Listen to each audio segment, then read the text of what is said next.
বাংলাদেশে হঠাৎ আকস্মিক বন্যায় একটা বিভাগ তলিয়ে যাওয়ার পিছনে শেখ হাসিনার একটা যথেষ্ট ভূমিকা আছে। এটা নিয়ে আমরা একটা দারুণ বিষয় দেখতে চাচ্ছি। দেখুন, বাংলাদেশের প্রায় চট্টগ্রাম বিভাগ, কুমিল্লা, ফেনী, নোয়াখালী এই অঞ্চল ডুবে যাওয়ার পিছনে আওয়ামী লীগ তথা হাসিনার ষড়যন্ত্র কী থাকতে পারে, এটা নিয়ে আমাদের আজকের এপিসোড।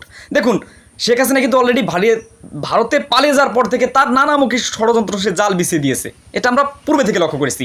আমরা আপনাদেরকে পয়েন্ট ধরে ধরে বিষয়টি সুন্দরভাবে আপনাদেরকে বুঝিয়ে বলি। দেখুন, সে ভারতে যাওয়ার পরে অলরেডি একটা মিডিয়া প্রোপাগান্ডা আমাদের সামনে উপহার দিয়েছে।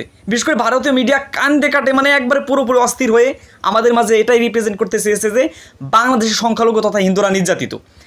অবশ্যই স্বীকার করি, বাংলাদেশে হিন্দুদের উপর আক্রমণ হয়েছে। যে সমস্ত হিন্দু আওয়ামী লীগ সাপোর্ট করতো বা যে সমস্ত এলাকায় নিছক দুর্ঘটনা ঘটছে, এটা স্বাভাবিক। কিন্তু 95% এলাকায় কিন্তু হিন্দুরা কোনোভাবে অত্যাচারিত হয়নি, তারা নিজের মুখে সেটা স্বীকার গিয়েছে।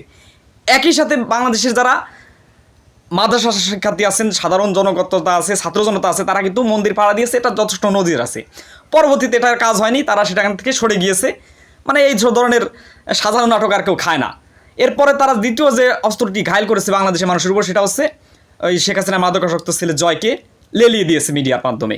এমনকি সেও মুখ খুলেছে যে 15 আগস্ট তোমরা যে ফুল দেবে, বা আমি এখনও দেশে মানে বর্তমান প্রধানমন্ত্রী, আমি আরও প্রায় 4-5 বছর দায়িত্বে থাকতে পারবো, আমি পদত্যাগ করি নাই, আমি এখনও ফিরে এসে দেশের দায়ভার বহন করব।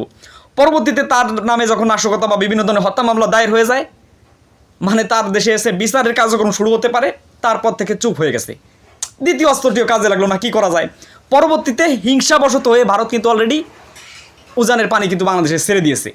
মানে স্বাভাবিক ঢলে যদি পানি সেটা নদী নাব্যতা অববাহিকা দিয়ে চলে আসে, সেটা একটা আলাদা ব্যাপার। কিন্তু হুটহাট করে পানি চলে আসবে, এটা সূক্ষ্ম ষড়যন্ত্র ছাড়া আর কিছু নয়।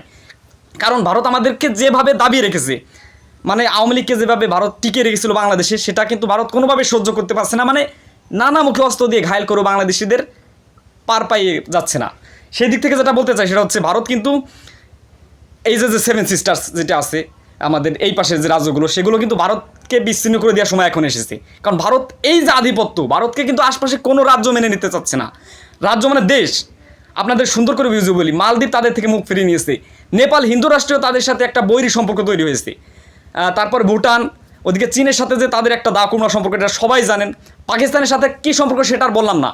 বাংলাদেশে একমাত্র আওয়ামী লীগ সরকার যারা ন্যূনতম সাপোর্ট নিয়ে ভারতের পাশে ছিল, অধিকাংশ লোকে কিন্তু বাংলাদেশ ভারতকে সাপোর্ট করে না তাদের এই দ্বিচারী মন্তব্যের কারণে। বিশেষ করে তারা সীমান্তে হত্যা করে, তারা আমাদের পানির ন্যায্য হিস্সা দেয় না, বিভিন্নভাবে কিন্তু ভারত আমাদেরকে অত্যাচার করে আসছে।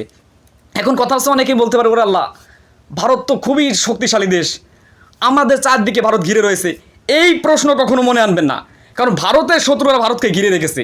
আমি আবারও বলছি, নেপাল, মালদ্বীপ, পাকিস্তান, এদিকে আমরা বাংলাদেশ, আপনার চীন, অন্যদিকে এই যে চিকেন নেক বলে যেটি আছে, সেটি যদি অলরেডি বন্ধ করে দেওয়া যায়, ভারত কিন্তু বিচ্ছিন্ন হয়ে যাবে। এই ভারতের 7 সিস্টার্স বিচ্ছিন্ন হয়ে যাবে না। অনেকে বলতে পারে যে এটি একটি খারাপ শব্দ, কোনোভাবেই সেটি নয়। কারণ ভারতের 7 সিস্টার্স তারা অনেক আগে থেকে ভারত থেকে মুক্ত হতে যাচ্ছে। তারা একটি স্বাধীন প্রজাতন্ত্র হিসেবে পৃথিবীর বুকে মাথা উঁচু করে দাঁড়াতে যাচ্ছে। তো বন্ধুরা, আপনাদের ভয় পাওয়ার কোনো কারণ নেই। ভারতের বিরুদ্ধে মুখ খুলুন। বাংলাদেশের এই যে বন্যা, এদের পাশে দাঁড়ান। এবং এই যে একটা খুবই করুণ একটা ইতিহাস হয়ে গেল, এর ফল অবশ্যই ভারতকে পেতে হবে।